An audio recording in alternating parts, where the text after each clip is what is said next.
ጠበቃው አስገድዶ ደፈራት። ትህትና እንግዲህ ድምፅህ ያምራል ብላ ባሞገሰችው፣ ነገር ግን ጠበቃው ያልጠበቀችውን ነገር አደረገባት። ባለቤት አለ ወይ ብላም በጠየቀችው መሰረት እንግዲህ ምን ነው ልታገቢ ነው የሚል ምላሽም ሰጥቷት ነበረ። ታዲያ ምን ችግር አለው? ይኸው ከዚህ ቦታ የምታስወጣኝ ከሆነ ምንም ችግር የለውም አገባለሁ በማለት እንግዲህ ስትመልስለት፣ ጠበቃው ግን ጉዳያችን ከዚህ ከጨረስን በኋላ ከዛ በኋላ ታገቢኛለሽ አታገቢም የሚለውን ነገር የምወስነው ይሆናል፣ መውጫሽን በኔ እጅ ነው በማለት እንግዲህ አስገድዶ ለመድፈር ሙከራ እያደረገ ነው።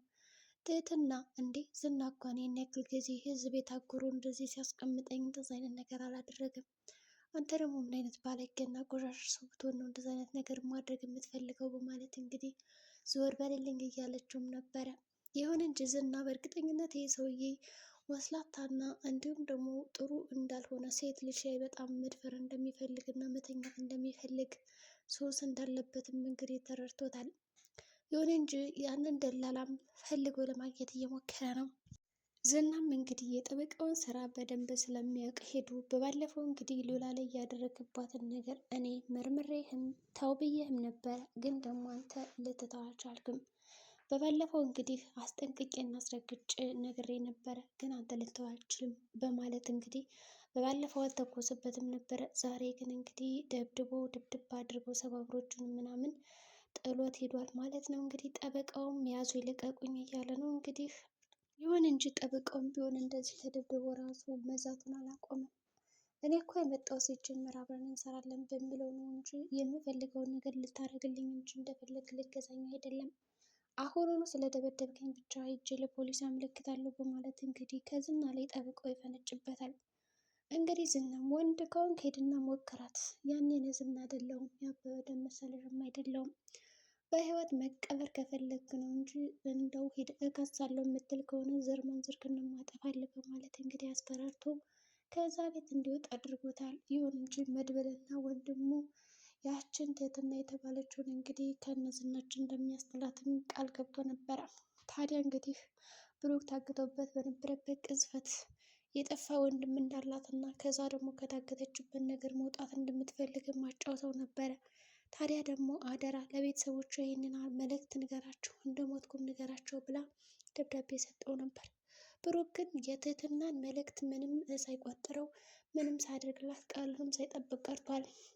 እንግዲህ መድብልም አንተ እኮ ሲጀመር ያኔ አብራችሁ ታገታችሁ በነበረበት ሰዓት ብዙ ነገር ማድረግ ትችል ነበረ፣ ለምንድነው ይህ ሁሉ ነገር ያላደረግላት በማለት እንግዲህ እንዲሁም ደግሞ ቃልክን ለምን አልጠበቅም በማለት ብዙ ነገሮችን ነግሮታል።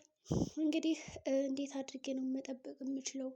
በዛ ላይ አላቅም ያለችበትን ቦታ እና ከዛ አንጻር ነው እንጂ እኔ እኮ ችግር የለብኝም በማለት እንግዲህ ብሩክ ለማገዝ እየሞከረ ነበረ።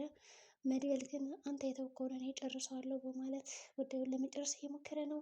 ከዛ በተጨማሪ እንግዲህ የትህትና ወንድም እስካሁን አልተገኘም። በእርግጠኝነት እንግዲህ የትህትና ወንድም እንትና ሊሆን ይችላል፣ ዝና ምናልባትም እንግዲህ ወንድሟ ሊሆን ይችላል። እስካሁን ምንም የተረጋገጠ ነገር የለም። ምክንያቱም ልቡ በቃ እየጨከነባት አይደለም ከእሷ ላይ ያለው። አይታችሁ ከሆነ ማህሌትን በጣም ይሰድባታል ምናምን፣ ግን ከትህትና ላይ ሲሆን ደግሞ ትንሽ ርህራሄ ያለው። በፍቅር እንኳን ሊወዳት ቢሞክርም ፍቅር ራሱ ያን ያክል እየመጣለት አይደለም። ብቻ ግን ልጅቷ የሆነ ነገር እንዳትሆን በጣም የሚጠብቃት። ከዛ በተጨማሪ እሷም እልህኛ ስለሆነች ወዷታል ማለት ነው። ሚስት ባትኖረኝ አንቺን ነበር ማገባ እያለ በጣም ብዙ ነገሮችን እየነገራትም ነበረ። ይሁን እንጂ አጭር ዝና እንግዲህ ከሞት አትርፏታል። ራሷን ልትገል ብዙ ነገሮችን አድርጋም ነበር። እንዲሁም ደግሞ በጣም ብዙ ነገር አድርጋለች ማለት ይቻላል። ያው ራሷን ልታጠፋ ከዛ እንግዲህ ሆስፒታል እንደወሰዳት አንስቶ ከዛ ከወሰዳትም በኋላ ደግሞ እንዴት ነው በቃ ይሄ ነገር እንዴት ነው እንደዚህ ሊሳካ የቻለው? ምን በተመለከተ ነው? አንደኛ ሲጀመር ይህንን ቢላዋ የት አገኘችው በማለት ጠይቋትም ነበረ። ቢላው የት እንዳገኘችው ነግረዋለች ማለት ነው። እንዲሁም ደግሞ ቆይ ግን ይህንን ቢላዋ ያሽውን ልትገይ ነበር አይደል ይላታል። እሷም እንግዲህ የማይሞት ሰው እኮ አይገደልም ያለችው እንግዲህ አንተን አልወጋህም በወጋህ ራሱ አትሞትም ብላ አሹፋበታለች። እሱም እንግዲህ በፈገግታ ነው ጥሏት የወጣው። ነገር ግን ነይ ውጊ ሲላት እንግዲህ እጁን ወግተዋለች ማለት ነው። ከወጋችሁም በኋላ እንግዲህ የእሷ የምትፈልገውን ነገር ለማድረግ እየሞከረች ነው። ከዛ በተጨማሪ እንግዲህ እሷ የምትፈልገው ነገር ምንድን ነው? ብዙ ነገሮችን ማድረግ ነው እቅዷ። ቤተሰቦቿን መርዳት ነው። ቤተሰቦቿ ደግሞ ሊረዷት አልቻሉም። የት እንዳሉ ራሱ አታውቅም አሁን ላይ። ብቻ ግን ግራ ግብት ብላት ነው ያለችው። እንግዲህ ትህትና እዛ ቤት እንዴት እንደምትወጣ ግራ ገብቷታል። ነገር ግን መድብል አሁን በጣም ያሰበው ሀሳብ በጣም ጥሩ ነው። በእርግጠኝነትም ከዛ ካለችበት ከታገተችበት ቦታ ይወጣል። በሌላ በኩል እንግዲህ እነ ሞገስ ዛሬም ቢሆን ቤት ቀይረዋል። ምክንያቱም ሁሌ ከዝና ማምለጥ ሆኗል። እንግዲህ የእነሱ ስራ የእነሱ ሩጫ ሁሌ መደባበቅ ሆኗል። እንግዲህ አጀሬ ሞገስ በጣም ዝናን መጋፈጥ አቅቶት ነው ያለ፣ ተቸግሮም ነው ያለ ሰው። ለዚህ እያንዳንዱ በየሳምንት በየወሩ በቃ ቤት እየቀየረ ነው ያለ ሰው። ይሄ ነገር ደግሞ ሉላን በጣም እያስፈራት ነው ያለ። ግን በዛሬው ግን ያው ዳጣ አሳልፋ ልትሰጠው አልቻለችም ማለት ነው። እንግዲህ ጓደኛዋን እኔ እህታለሁ ደርሼላለሁ ስትለውም ነበረ። በእርግጥም ደርሳለታለች። ምክንያቱም አሁን ይሄ ደላላው ጓደኛዋ ባይሆንና መጀመሪያ ከእሱ ከመድብል ጋር ወይም ደግሞ ከዝና ጋር እንደደወልላት በይነግራት ኑሮ ይህንን ነገር አታውቅም ነበረ። ምክንያቱም እኔ እንደዚህ ነኝ በቃ ደወለልኝ እኮ ምናምን ብሎ ባይነግራት ወዲያውኑ ሄዳ ለመናገር አትደውልለትም ለሞገስ። ለማንኛውም እንግዲህ ያ የጠበቃው መሳሪያ ካለ በዛ ራስ ግን ጠብቅ እያላቸው ነው። ጠበቃው ግን በእርግጠኝነት ሞገስን ከከሰሰው በጣም ሌላ ወጥመድ ውስጥ ነው የሚገቡት ብዬ አስባለሁ። ምክንያቱም ይህ አሁን የጠበቃው መሳሪያ ከሞገስ ነው ያለው። ጠበቃውን እኔ መሳሪያ ጠፍቶብኛል ብሎ ካመለከተ አንድ ትልቅ ችግር እንግዲህ ይገጥማቸዋል ብዬ አስባለሁ። ምክንያቱም የህግ መሳሪያ ምን ይሰራል ከአንተ ቤት? አጭበርባሪ ነው ወይስ ደግሞ ምንድነው ተብሎ ሊከሰስም ይችላል። ግን ይሄንን ነገር አላወቅም እስካሁን ዝም ብሎ ይዞታል እንጂ ማለት ነው። ይሁን እንጂ እንግዲህ ማህሌትም ቢሆን ያው ከዝና ጎን ናት። እስካሁን ድረስ ምንም ነገር ማድረግ አልቻለችም።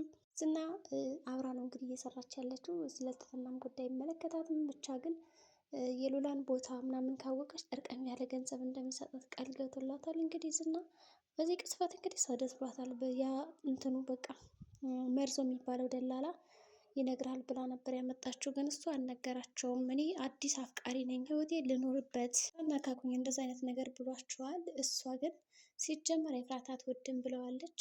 እውነት ነው እንግዲህ ኤፍራታ የምትወደው አይመስልም። ምክንያቱም እሱ ቢወዳትም እሷ ደግሞ ለጥቅሟን የምትፈልገው። ከዛ በተጨማሪ ደግሞ እንግዲህ ሀገር ለቃ ወጥታለች። ሰው መልሳለሁ እያለች እያሞኘችው ነው እንጂ ከቤቷ እንዲቆይ ያደረገችው በእርግጠኝነት ጥቁር አዝሙድ የምትመለስ አትመስልም ማለት ነው። እንግዲህ ይህንን ማምኖ መቀበል አለበት። ግን ደግሞ እንደዋሸችው ሲያውቅ ምን ሊል ይችላል? ከዛ በተጨማሪ እንግዲህ ያው ዝናም በስልክ ነው ያወራው። አሁን ደግሞ በአካል አግኝቶታል። መርዞ ማነህ ምንድነህ እያለ እንግዲህ ሲቀበጣጠር የተለመደውን የደላላ ስራ። ድምጽ ግን አዲስ አልሆነብኝም ማነህ ይለዋል። ከዛ እስከ አስታውሰኝ ይለዋል። ዝና እንደሆነ ሲያውቅ እንግዲህ በጣም ነው የፈራው። እንግዲህ ዝና እዛ ይደበድበዋል። የት ነው አይተሃል ምናምን ብሎ ይቀጠቅጠዋል። ወይስ ደግሞ እንደው መርዞ አላውቅም ብሎ ሊሮጥ ይችላል። እንግዲህ መርዞ ያው ፈሪ ነው። ለገንዘብ ሲል ግን በቃ ምን አገባው እናቱም አትሆንም በቃ ይሸጣል። ለገንዘብ ሲል የማያደርገው ነገር የለም። እንግዲህ ያው ምሳሌ ወይም ደግሞ ቅድስትም ያው እንግዲህ እናት አምጪ ልጅ አምጪ ምናምን እየተባባሉ ነው። ብሩክም እንግዲህ እግሯን እያሻሸላት ነው። እንግዲህ እሷን እንደው ወንድማማቾች ግን በጣም የሚያስቁት እና ደስ የሚሉት ቪዲዮአችን ይመስላል። ቀጣይ ቪዲዮ እስከምንገናኝ መልካም ጊዜ። ለዚህ ቻናል አዲስ ከሆነ ሰብስክራይብ ያድርጉ፣ ላይክ ሸር አድርጉ።